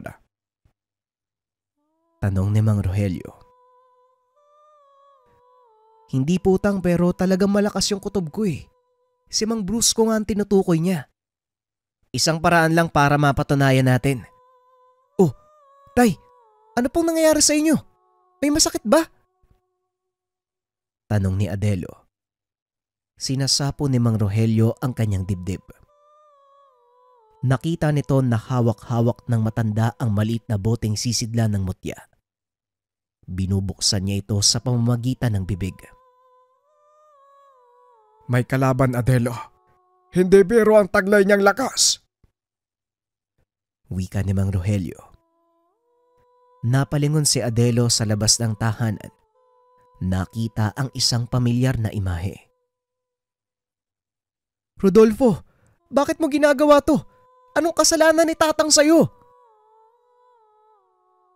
Tanong ni Adelo. Hindi na sumagot pa si Rodolfo. Dali-dali itong tumakbo palayo. Hahabulin pa sana ito ng binata. Ngunit hinawakan ni Mang Rogelio ang kanyang kamay. Huwag ka nang mag-aksaya ng oras sa kaibigan mo. Itinuring kanyang kalaban. Kaya tanggapin mo na hindi na siya babalik pa. Wika ni Mang Rogelio. Habang inaalalayan papasok ng tahanan. Samantalang sa tahanan naman ni Mang Brusco, tahimik na kumakain ng dalawa. Nang biglang may kumatok. Dali-dali itong pinagbuksan ni Rodolfo. Laking gulat ng binata dahil biglang nanigas ang katawan nito. Naglipa na sa paligid ang mga elemento. Nakita din nito ang isang pamilyar na muka. Adelo, paano mong natunto ng tahanan ko? Tanong ni Rodolfo. Ngunit hindi sumasagot si Adelo. Ibinaling nito ang atake kay Tandang Brusko, dahilan para tumilapon ang matanda palayo. Walang yaka, humanda ka sa akin. Pagbabayaran mo ang pananakit mo sa... Hindi na naituloy ni Rodolfo ang sasabihin. Pinigilan din siya ni Tandang Brusko. Sandali lang, Rodolfo. Maghulos-tili ka. Hindi siya ang kaibigan mo. Wika ni Tandang Brusko. Bigla itong sumuka ng dugo. Dali-daling pinunta ng binata ang maestro. Nang mga sandaling iyon, parehong galit ang laman ng puso ng dalawang binata. Kinabukasan muling pumunta ng bayan si Adelo para hanapin si Rodolfo. Ngunit lingid sa kaalaman nito na pumunta na sa tahanan nila ang kaibigan. Nang mga sandaling iyon ay nakaharap nito si Mang Rogelio. Magandang umaga sa iyo, Rodolfo. Ay salamat naman na padalaw ka. Anong sadya mo? Tanong ni Mang Rogelio. Nasaan si Adelo? Kailangan niyang panagutan ang ginawa niyang pagsalakay sa bahay namin kagabi. Dahil sa kanya kaya napahamak ang maestro ko. Wika ni Rodolfo. Napatayo ang matanda sa sinabi nito. Teka, anong sinabi mong sumugod? Tanong ni Mang Rogelio. Huwag ka nang magmaang-maangan pa, tanda.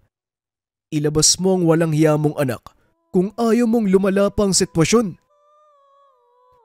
Wika ni Rodolfo. Ramdam ni Mang Rogelio ang galit nito. Ngunit pinili ng matanda ang maging mahinahon. Sandali lang. Hindi kita maintindihan. Kasama ko si Adelo dito buong gabi. May kung sino ding sumalakay sa amin. Sa kasamaang palad tinamaan niya ako ng tigalpo. Hindi ko nakita kung sino ang taong yon dahil nawalan ako ng malay. Wika ni Mang Rogelio. Ngunit hindi kumbensido si Rodolfo sa sinabi nito. Ulitin ko ng isang beses pa. Nasaan ang anak niyo? Tanong ni Rodolfo. Akmang sasagot na sana si Mang Rogelio nang bigla itong sakalin ni Rodolfo. Kumalma ka, Rodolfo. Hindi ito ang sagot sa lahat. Ayaw kitang labanan dahil kahit papano naging mag-aaral kita. Nakasama kita sa loob ng mahabang panahon kaya pakiusap huminahon ka. Wika ni Mang Rogelio. Ngayon ipakita mo sa akin yung mga alaga mong demonyo. Tignan natin kung matulungan ka nila. Tugon ni Rodolfo. Laking gulat nito. Biglang may gumapos sa kanyang itim na anino. Ayoko sanang gawin ang bagay na ito. Pero sa kasalukuyan mong antas ng pag-iisip, alam kong hindi mo ko papakinggan. Wala kaming kinalaman sa mga nangyari sa inyo. Bibigyan kita ng pagkakataong makaalis sa lugar na ito. Huwag ka na muli pang babalik. Wika ng matanda. Kaagad nitong binitawan si Rodolfo. Nang bumagsak ang binata sa lupa, mabilis naman nitong binato ng tigalpo ang matanda. Dahilan para maparalisa ang katawan nito at maglaho ang gabay na elemento. Mabilis na umalis si Rodolfo sa lugar. Hinanap niya si Adelo. Habang nasa daan, nakasalubong nito si Tandang Justino. Hindi magkakilala ang dalawa, kaya labis ang pagtataka ng binata nang kausapin siya nito. Narinig kong hinahanap mo ang anak ni Tandang Rogelio. Napakalakas ng boses mo, kaya dinig na dinig ko mula doon sa kabilang dako. nakita ko sa bayan ng taong hinahanap mo. Balita ko'y hinahanap ka din nito. Wika ni Tandang Justino. Hindi na sumagot pa si Rodolfo. Mabilis itong tumakbo papunta sa bayan. Ngunit sa kasamaang palad, hindi nagpang-abot ang dalawa. Ginamit ni Adelo ang daan sa kagubatan upang makarating ng mabilis sa tahanan. Nakita nitong nakahandusay sa lupa ang ama. Tang, ano nangyari? Sinong may gawa nito sa inyo? Si Rodolfo ba? Tanong ni Adelo. Ilang sandali pa ay nagkamalay na ang matanda. Oo, si Rodolfo nga ang may gawa nito. Pero sandali lang, Adelo. Gusto ko makinig ka sa akin. Sa palagay ko may kung sinong nagpapagulo ng lahat ng bagay. Sinabi ng kaibigan mo, sinugod mo sila kagabi, gayong magkasama naman tayo buong magdamag. At ang nakakapagtaka, sabay nangyari ang pagsalakay.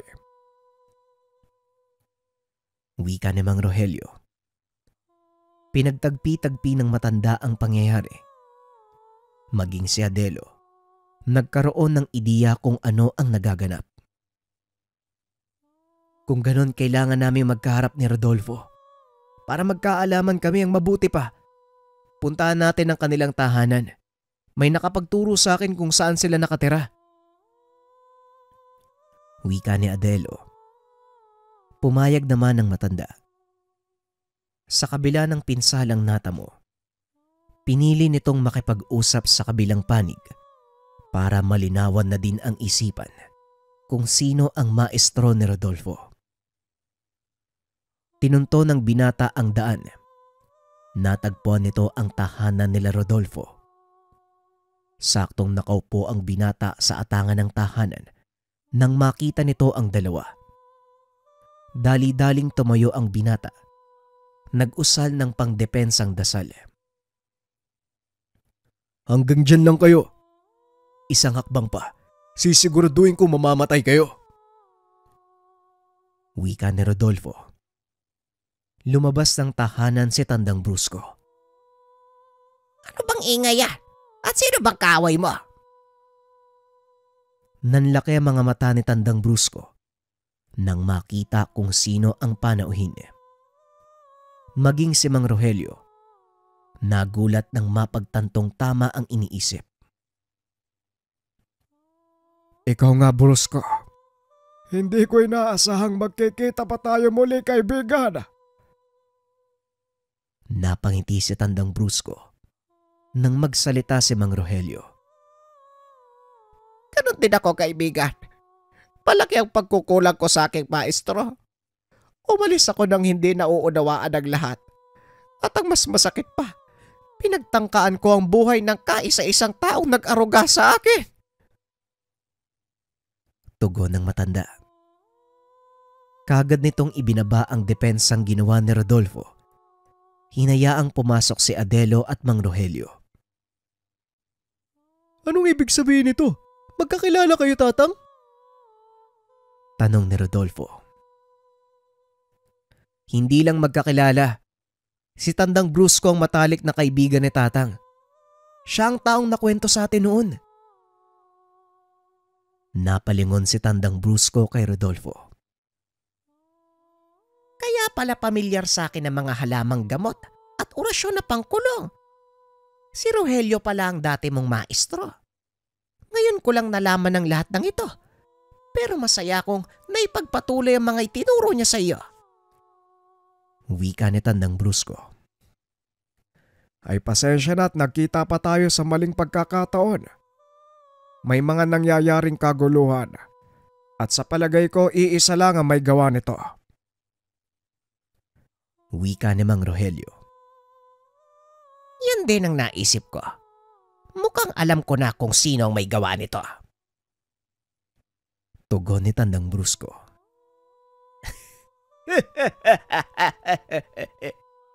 Kahit kailan, talagang napakatalas ng isipan niyong magkaibigan. Bagay na kinaiinisan ko. Dahil sa tuwing nakakabangga ko kayo, hindi man lang ako nananalo. Pero ngayong uugod-ugod na kayong pareho, hindi na ako magdadalawang isip na tapusin ang sinimulan kong laban.